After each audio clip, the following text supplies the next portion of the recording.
What is going on, everybody? Welcome to Take Two, the show where we talk about films, TV, and everything in between. I'm your host, Michael D. Smith. Thank you so much for listening today. We have a very Christopher Nolan-themed episode for you.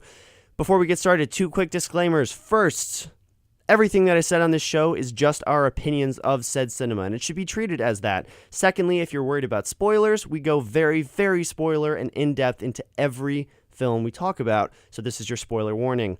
Now that we have that out of the way, let's meet our guest for today. Our guest is James Lynch. James, that's your name, right? Lynch. James Lynch is a freshman at Montclair State University, majoring in television and digital media. He's also one of the co-founders and writers on The Undergrads, a comedy-based skit channel on YouTube that uploads as frequently as they can, and the link in the description. You should check it out. It's really, really funny. So, James, thanks for being here, man. Thank you for having me. It's great to be back on the radio. Yeah, to be back on the radio. All right, let's get right into this. So, our first movie today is Inception. Before we get into our reactions and our general review, I want to give some quick facts about Inception. First off, it was written and directed by Christopher Nolan. It came out on July 16th in 2010. The music was beautifully composed by Hans Zimmer. The great Hans Zimmer. It had a $160 million budget with a $728 million box office. It stars Leonardo DiCaprio, Joseph Gordon-Levitt, Ellen Page, Tom Hardy, and Ken Watanabe. On Rotten Tomatoes, it received a 86% by critics and received a 91% by fans. It was nominated for 8 Oscars, including Best Picture, Score, Screenplay, and it won 4 Oscars in Best Cinematography, Sound Mixing / Editing, and Visual Effects. So it's an Oscar-nominated and Oscar-winning film. So James, why don't you tell us what you thought about Inception? Well, first off, Inception is absolutely my favorite movie of all time, and I loved every moment of it. I'm a big fan of Leonardo DiCaprio, so I was watching it just based on that. He's awesome. Yes. For Once Upon a Time in Hollywood, I cannot wait for that movie. Yeah. So what aspects of the film did you like the most?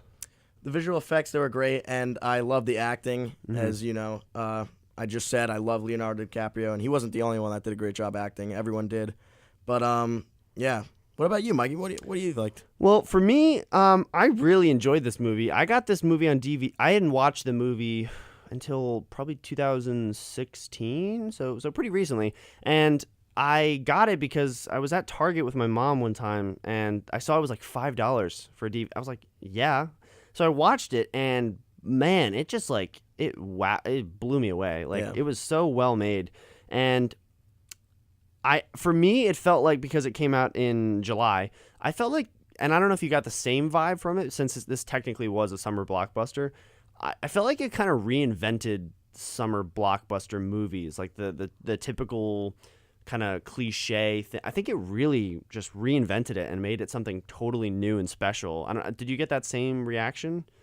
I just liked it because it was a mind-blowing movie. Yeah. Like, it blew me away. And that's my point. Like, I feel like a lot of summer blockbusters, they're loud and they're big and they're, crazy, but really they're kind of simple plots. But I think this film, compared to a lot of other films, is very, very complex in its plot, and everything was so I think Christopher Nolan said somewhere he was originally going to make this film in, I want to say 2006 or 7 or something, and so he was writing it from like 2003 to 2009, and he got a budget from Warner Brothers saying, we like your stuff, we want you to make a film, what are you going to make? And he was like, well, I want to make Inception, but I don't think it's ready yet. So then he made this movie called The Prestige, which I think you should definitely watch. It's a great movie. And he made that, and then he made Batman Begins, and then he made The Dark Knight, and then he was like, all right, now Inception's ready. He made it, and the set pieces in this film are amazing. Yeah. Obviously the hallway fight. They actually used a rotating hallway. It's amazing when you watch those behind-the-scenes footage. And then even not just the hallway fight, but also the train sequence in downtown LA where the train goes through. Did I tell you that they did that for real as well? No, I didn't know that. They did it. The way they did it was they took... So first off, I watched this whole behind-the-scenes thing of how they made that scene, because it's a very complex scene in the aspect that Christopher Nolan said, okay, we're filming in LA, but I want it to be raining, and it like never rains in LA. So what they did was they filmed in bright sunlight, but they put all of this diffusion and like silks to diffuse the light from it to make it seem cloudier. So they never really show the sky. So it's like it's pretty bright outside, but they added in all the rain by themselves. And then what they did for the train was they took all the top parts of the train. So minus everything but the actual wheels on the train. They took everything from the top of the train, put it onto an 18-wheeler, and had a bunch of like connecting beds, I guess they're called, like, an 18-wheeler, how you hook a thing to it. Yeah, trailers, but without anything on top, just like a flat trailer. They put the tops of the train cars onto it. So all they had to do was drive an 18-wheeler through the street, and as long as they didn't show the ground, it looked like the train was actually That's nuts. moving. Yeah, it's absolutely incredible how they did that. They didn't really go too deep into that behind this, like how they made it. They just brought it up. And then the score, the musical score. It's like I'm a big fan of Hans Zimmer. Yeah, every film he does, every film he composes. So basically every Christopher Nolan movie, I think he just keeps getting better and better. Yeah. I mean, this movie in particular really emphasized how because I think you know this. I'm a huge musical soundtrack I'm a huge because I grew up in a musical family, and I just have always appreciated classical film soundtracks. And in this one, Hans Zimmer is so funny because he doesn't really make, and I don't want this to be picked apart by any actual musical composers, but he makes relatively simple music. Like, would you agree with that? Like when you look at Inception, right? I think it sounds simple in a way, but it's not. That's like, there's a lot of things. That's like the enigma of Hans Zimmer's music. Like, if you listen to one of my favorite songs in the movie, next to like the Time. Yeah, Time is the thing. That whole song where it's like dun, dun, and it just keeps building up. That's all the music is. Like, it's pretty simple when you think about it, but it's so impactful. Even The Dark Knight. There's that part in the music where there's, I think, French horn. I don't know what instrument it is, but there's French horns, I think, and they have this like, bah, bah, and it's literally just two notes. And he even said in a video that all he did was take like 3 French horns and put them all the way at the top back of an orchestra, like of a theater, and then 4 on the other side, so that you could hear the echo from the top of the thing. But they're just like 2 notes, and like, I don't know, it's incredible. And then still so impactful. It is, yeah. And that's the crazy thing is you'd think that just playing 1 note or 2 notes over the course of like, I don't know, 2 measures, 3 measures would get kind of boring, but it actually is the opposite for me. Even Dunkirk too. Did you see Dunkirk? I haven't yet. I need to see it. You got to see that, because that movie too. He does this cool thing, because you're a music man yourself, right? Yeah. You play trumpet, and And do you know what a shepherd's tone is?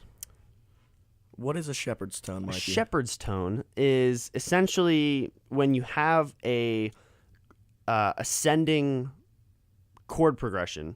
So bum bum bum bum bum bum bum bum, and then you have at the same time playing alongside it bum bum bum bum bum bum bum bum. So when you have a ascending and descending scale essentially of various chords, and you can mess with that, and you have that on loop, it kind of tricks your brain into thinking it's ascending in pitch and in speed and all that, but it's actually staying at the same level because it's evening out. So in Dunkirk, he did a cool thing where he did that for a majority of the movie, because it's a very tense movie and you never know what's going to happen. So he just has this constant building and like drums, and it sounds like it's getting faster and faster and higher, but it's actually not. It's really genius.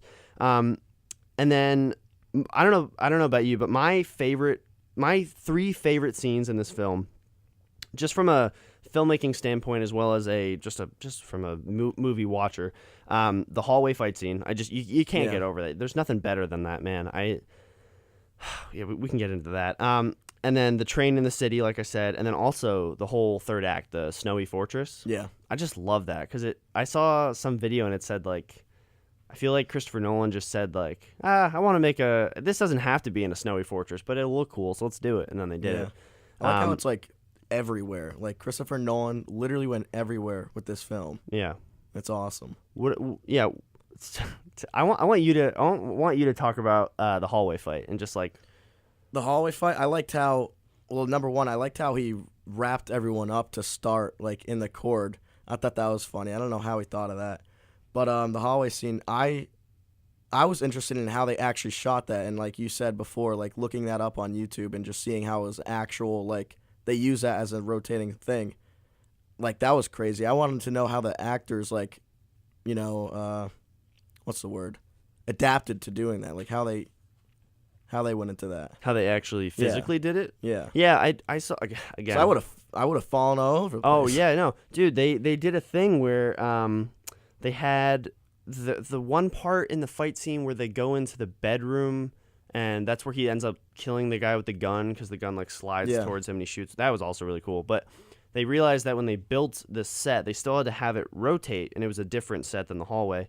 But they realized that the way they built the room, where it's long ways and then there's a little bit of depth, if they were on one end of the wall, on the one side, on the long part, and it moves over and they're not in the right spot, it's like a 28-foot drop between where the one side of the wall is and the other side of the wall is. So they realized, like, that is ridiculously dangerous. And I think even, like, not the fire marshal, I don't know who came, somebody came in and said, you can't do this. You have to shorten the distance so that it's at least somewhat safe.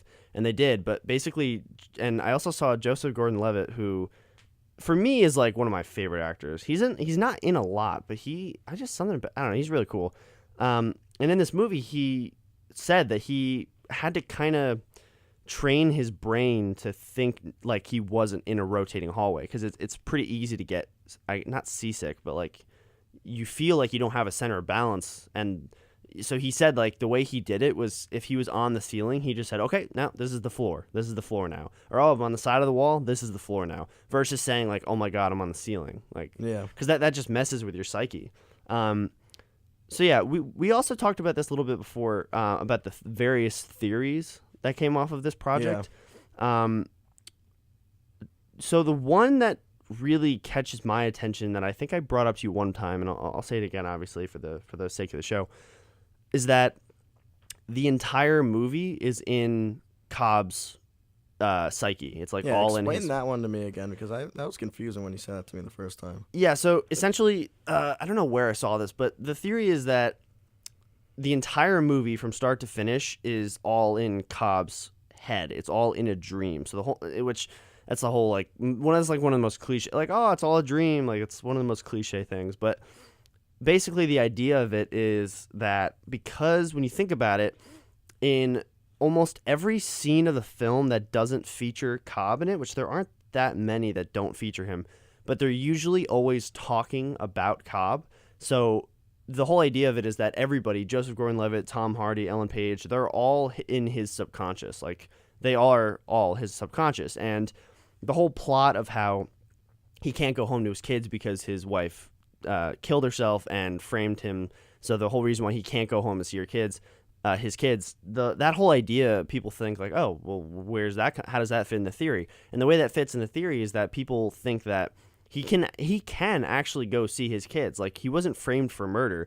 His wife did die, but the whole theory is that he feels guilty for it, so he feels like he can't go and see his own kids. So in his dream, in his mind, his subconscious is figuring out a plot, essentially, of how he can actually hype himself up to go see his kids.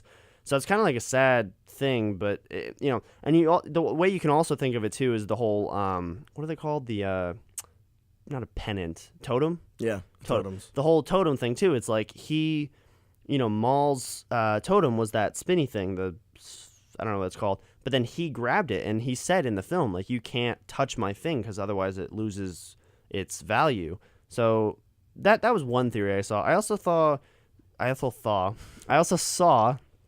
one theory that said all of the characters' first names spell out dream, or like the last letters of their first name or of their names spell out dream if you put them all together. But I don't know how that works because Cobb, like, there's no C in dream. But I saw that somewhere. I didn't really look more into it. But yeah, I can't really think of. Those are the only other two major theories I can think of. One of the theories that I saw was, I was watching a panel and Michael Caine was in it, and he said explicitly, like, whatever scene he was in was reality. Oh, which right, kind of right. justifies the ending, I think, because Michael Caine is in that scene. Michael Caine's character is in that scene, and we understand that that was when Cobb was going to see his children for the first time, and you know how the ending cut to the top was still spinning when the ending cut, so we didn't know if the top toppled over Right. or whatever. But I feel like Nolan obviously left that up for the viewer to understand whether it was toppling over or if it was still a dream or whatever like that. But Michael Caine was in that scene, so I think that was actually reality, and Cobb got to see his kids again. Yeah, the way I kind of looked at that scene was, from that standpoint, I didn't originally think that, but I could see why people assume that, oh, it was toppling or it was going to topple or, whatever. But if Michael Caine is in that scene, I feel like, honestly, Christopher Nolan probably knew that, and he just added in that slight wiggle at the end of it just to spark this conversation. Exactly. Yeah. He wants people to understand, because I'm in the same mindset. I don't really love when filmmakers make everything so cut and dry, simple to understand. I like when they kind of test your own mind and really see how much you're paying attention. Yeah. Because recently, me and my roommate Pat, who you know as well, we watched Prisoners, which was directed by Denis Villeneuve, which is a film I definitely want to talk about on this show in the future. You have not seen the movie, correct? No. So I didn't know anything about it, but in that film, I'm not going to spoil it, but there are a lot of moments. It's somewhat of a crime thriller, way more thriller than crime, but there's crime involved. And basically, the ending of the film, it's actually really similar to Inception in the aspect that, like, let's say the totem in The Prisoners was a sound. There's a sound that you hear in the last couple seconds of the movie, and then it just cuts to black. And it kind of allows you, but you don't, like, you assume, oh, ABC, but they don't really, like, show it to you because they assume, oh, the movie's already, like, 2 hours and 20 minutes. We don't really need to show it to you. So I'm a huge fan of movies that don't clearly, like, just explicitly share with you what the ending of the film is.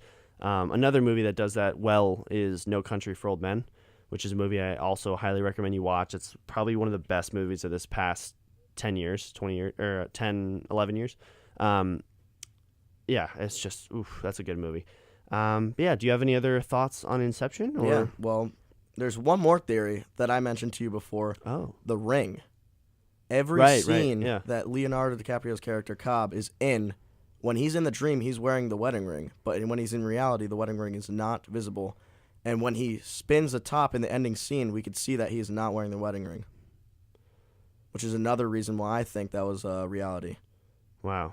That's like... It's like, how do you think of that? I know. Yeah. I wonder if... I mean, Christopher Nolan seems like a pretty bright guy, so I'd imagine it was pretty early on he thought about that. Or, I mean, he did write the script for like 10 years. Yeah. But you kind of got to think, like, did he maybe just, like, randomly on one day say, guys, wouldn't this be funny if we did this? And they're like, oh, yeah, it's a great idea. Thank God you thought of that way before we started filming. And you're like, I don't know. But yeah, it's just a fun thing to think about. But any other thoughts on Inception, or shall we move on? I think we're good. All right. So that was Inception. It's a movie we highly recommend you watch if you haven't watched already. It's 10 out of 10. 10 out of 10. I would give it a solid 8.9 out of 10. 10. All right. Anyways, our next film is Interstellar. This is also a Christopher Nolan movie. It was directed by Christopher Nolan. It was also written by Christopher and John Nolan. It came out on November 7th in 2014. The music was again by the amazing Hans Zimmer.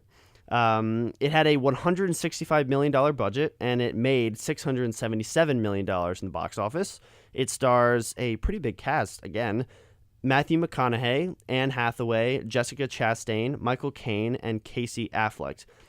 These numbers were a little surprising. Well, surprising that it actually happened, but for me as a filmmaker, these make sense, these numbers. On Rotten Tomatoes, it got a 72% by critics, and it received an 85% by fans. It was nominated for 5 Oscars, and in production design, sound, score, and it won the visual effects Oscar. So, yeah. So, for me, I like this movie. I love this movie. Yeah,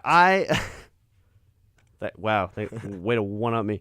I like this movie. I loved the concepts of all of the thought-provoking ideas of the film, and just how we know literally nothing about space and how endless it is, and our future is a race. It's really, I love the concepts. I like the film, though. I can't say I love the film. It's also so long. Isn't it like 2 hours and 40 minutes? I was so into it the whole time. I was into it only because it was so weird for so long. And I was expecting something to happen to really ground it. And I was like, oh, gotcha. But at the end of it, I was more confused than I was in the beginning. It was a little overall confusing at parts, I felt. It's a movie you have to watch twice. Yes, Yeah. I would totally agree with that. And especially the whole bookshelf plot line with, because I understand, time is relative and, past, present, and future all happen at the same time. But the whole idea of in the beginning of the film when, what's the little girl's name? Is it Murphy. Murph, right. When Murph has that book fall over as like I think a kid or an adult or something. Excuse me. And then Matthew McConaughey towards the end of the film is the one pushing the book like that. I was like, oh, okay, I get it, but it was a little confusing for me. I thought, and I'm sure you can agree, I mean, it won the best visual effects award. The visuals in this film were amazing.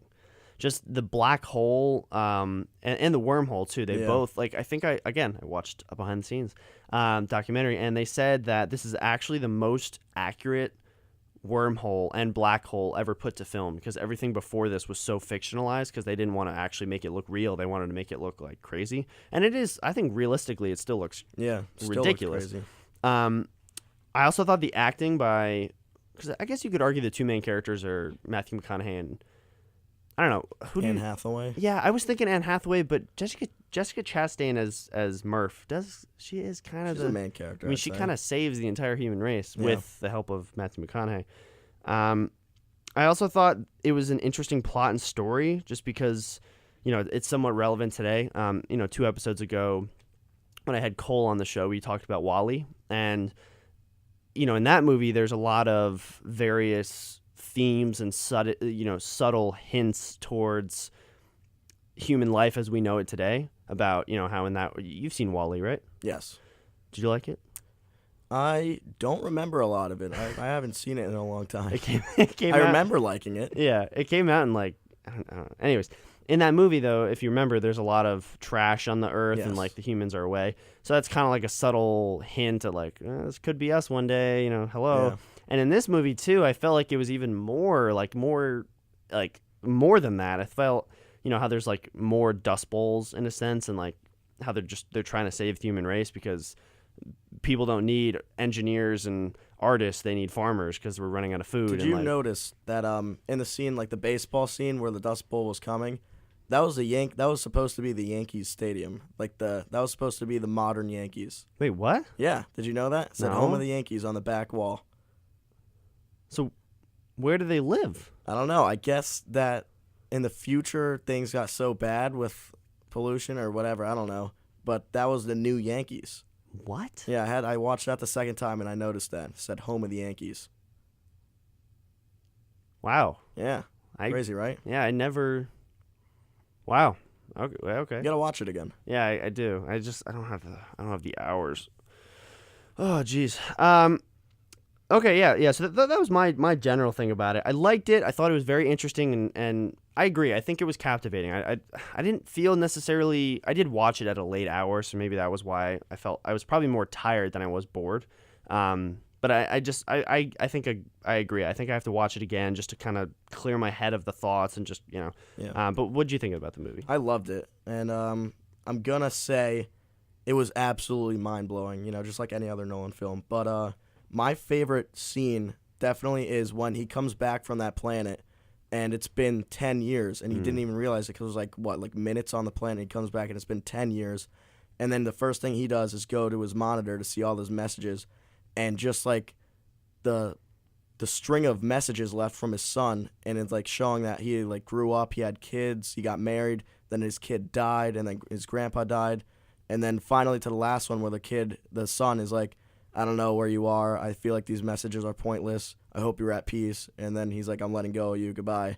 And then there's 2 seconds left, or 2 seconds of just black screen. He's expecting a message from Murphy, and then Murphy finally goes up on the screen, that was like, oh my God. Yeah. Because she's like the same age. And then the meaning behind that was like, I was like blown away when she goes, it's my birthday, and it's an important one because you said that when you come back to Earth, we could be the same age, and today was that day. Like, they were the same exact age. So I was like, oh my God. And I knew he wasn't anywhere near going back to Earth. So that was crazy. Yeah, I think on that planet, it was every hour was 7 years. Yeah. So and I read a fact that's like each tick in the soundtrack was a year on Earth or something. What? Yeah. Dude, the way they think... The way they put everything together just it's insane. Yeah. You know, I totally agree. That was really, like, when I heard that fact, like, every hour is 7 years. Yeah. And the look on Matthew McConaughey's face, and he was like, oh, my God. Like, Yeah. that was crazy. Especially, I don't know the character's name. He was in Hunger Games, the last three films. He was the one that, like, he stayed on the ship. And then when they got back from that planet, he had, like, gray hair and a full beard. And they were like, why didn't you sleep? Like, why didn't you stay in your little hibernation thing? And he was like, I don't know. I didn't think you guys would take that long. But he was, like, completely, like, gone because he was in a spaceship for 10 years. Yeah. Or 7 years, whatever the number was. But, yeah, I agree. I think Matthew McConaughey beautifully his acting was amazing in that scene where his daughter basically says, you know, like, we're the same age. Like, where are you? And he was just sobbing because it's a huge it's really emotional. I mean, it affected me. I wanted to cry, Mikey. I did cry. Yeah. I also I don't know if you felt the same way. I felt like the story with Nolan has a similar thing where whenever he does something sci-fi, it tends to be that the story is a little convoluted at parts. And so, like in Interstellar, there's, you know, or here to go back to Inception, one complaint about this movie that we've talked about is that it's basically an entire movie of exposition. Yeah, explaining things. Just people explaining, oh, you can't do this in the dream world because blah, blah, blah. And, but I feel like his ideas are so complex that, like, you have to, because otherwise... Like, I was still confused in Interstellar, and like, they were still kind of explaining things. In my opinion, I'd rather have a film like Inception where they explain it to me like a baby, because it's a huge concept I would never know, rather than only giving me a little bit and expecting me to guess it, because that would just be ridiculous. I was lost in Interstellar. Like, I thought, like, it was going to be like an alien movie, to be honest, in the beginning, and I was like, what is going on? Yeah. And then finally, like, that end, like, the Tesseract scene, that was insane. The Tesseract scene? Yeah, the 4D or whatever, that thing where he was looking into Murphy's bedroom through the... That's called the Tesseract. That's what I think it was called. The Tesseract is in Marvel. No. Yeah, the Tesseract is that blue square that's in all the Marvel movies. I think that's what they called that portal thing. Are you sure? I'm pretty sure. Can you look it up right now? Yeah, let's look it up. I don't think... Well, yeah, while you look that up, what I meant by the story is a little convoluted. I think it's a matter of... It's a mixture of exposition as well as... I don't know, I guess other things where I just felt like every scene that was going through, it just overall was a lot to process, and there weren't too many subplots, or... The story itself was pretty simple. It's go in a spaceship, try and save the world, save human life, and then try and get back before your daughter is too old. Yeah. That was the whole idea. I get that. That's easy to understand.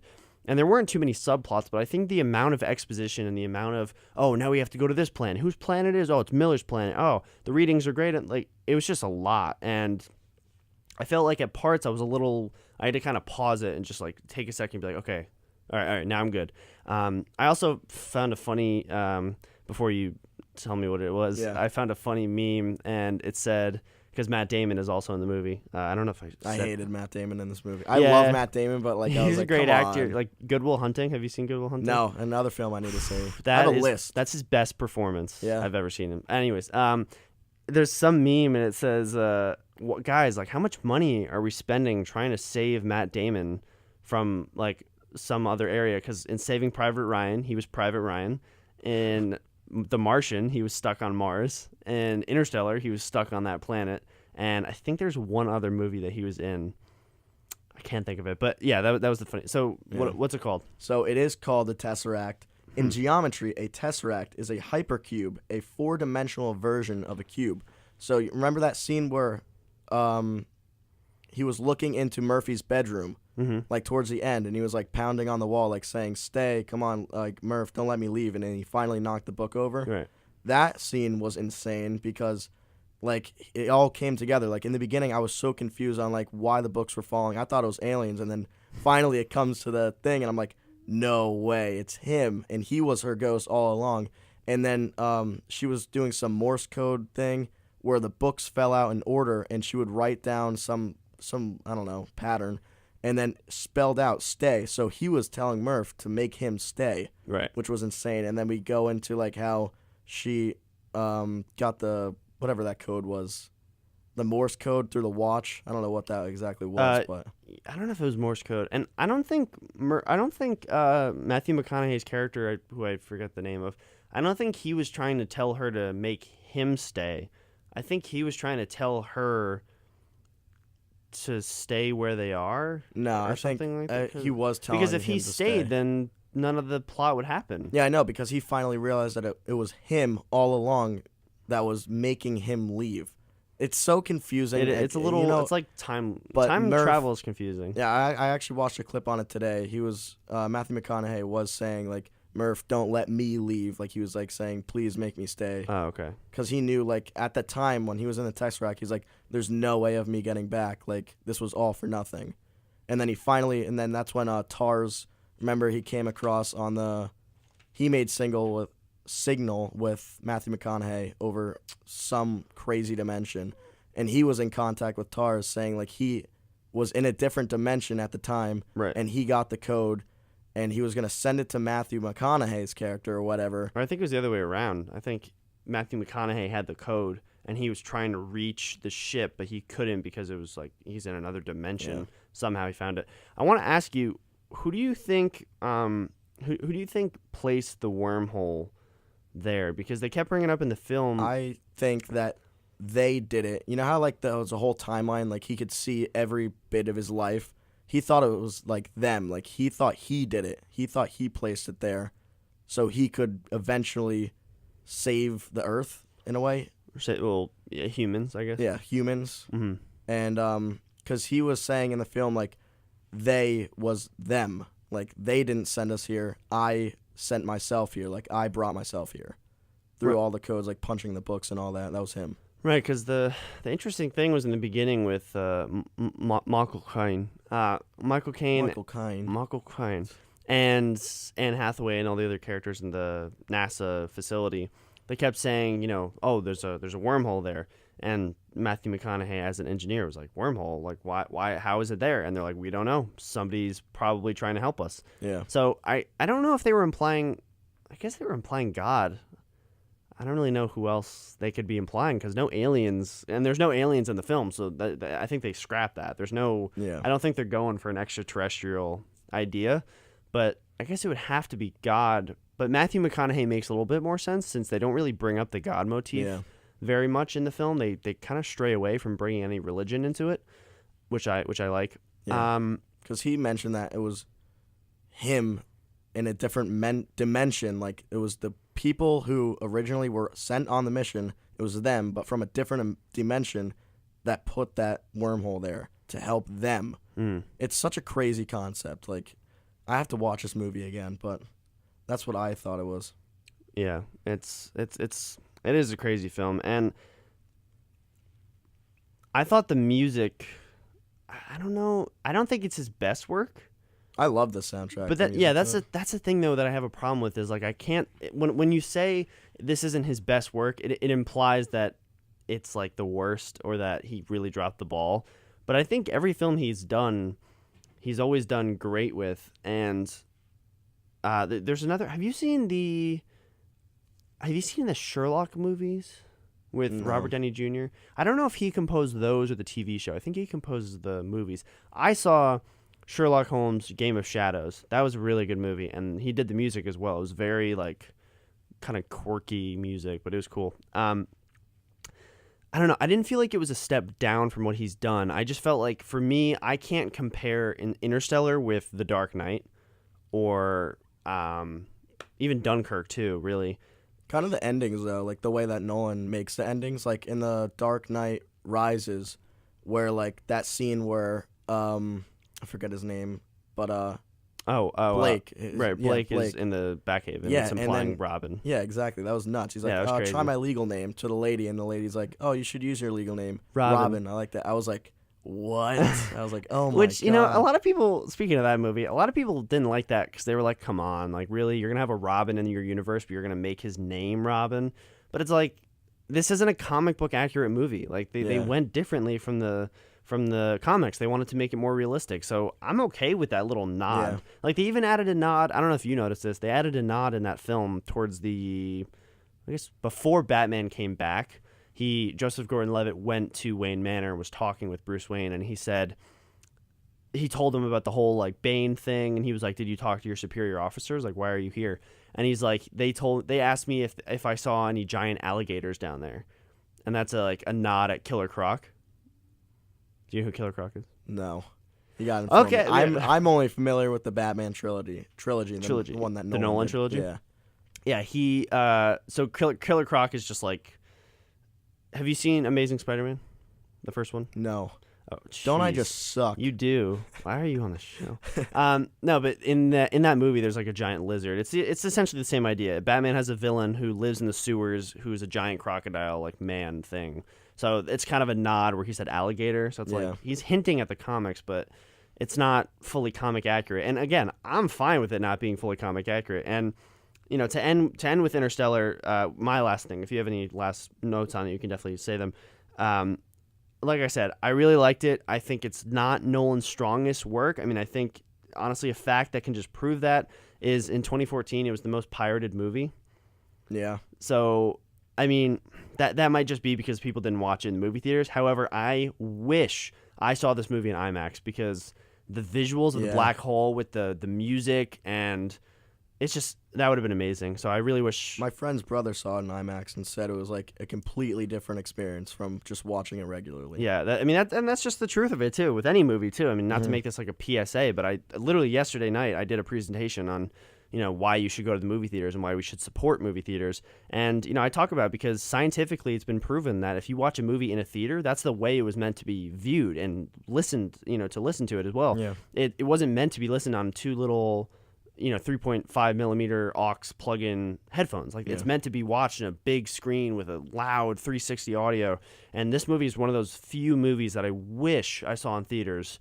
And I know I wanted to. That was the annoying thing. It's like, I've talked about it on the show too. It's like, you might still feel the same way, but when you were younger, if your mom or dad didn't want to see a movie, you just didn't see the movie in theaters. But now it's like a little easier to go see because you have your own money and everything. But yeah, do you have any other points on Interstellar? The ending scene was awesome. I like that. Well, that was with when she was like, "Oh, yeah, your she friend was is older than him. She was like a grandma, right?" And he came back and finally saw Murphy. His daughter was like so old, and then she told him to like go off and find Anne Hathaway. Anne Hathaway, yeah, and that was cool. And then obviously, I thought like the family when Matthew was backing up and the family was gathering around.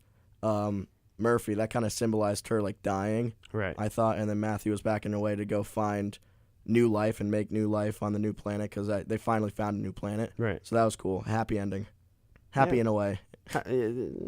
Murphy dies, but it's happy. It's happy. I mean, I think they kind of hinted at like a romantic thing with Anne Hathaway, so it's a happy ending, I guess. But yeah.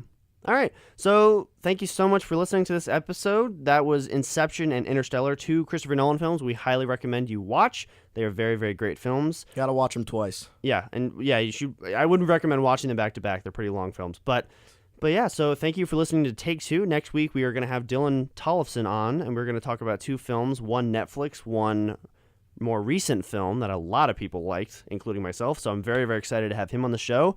James, thanks for being on the show. Thank you for having me. Yeah, I'm Michael D. Smith. This is James Lynch on Take Two. Thanks for listening.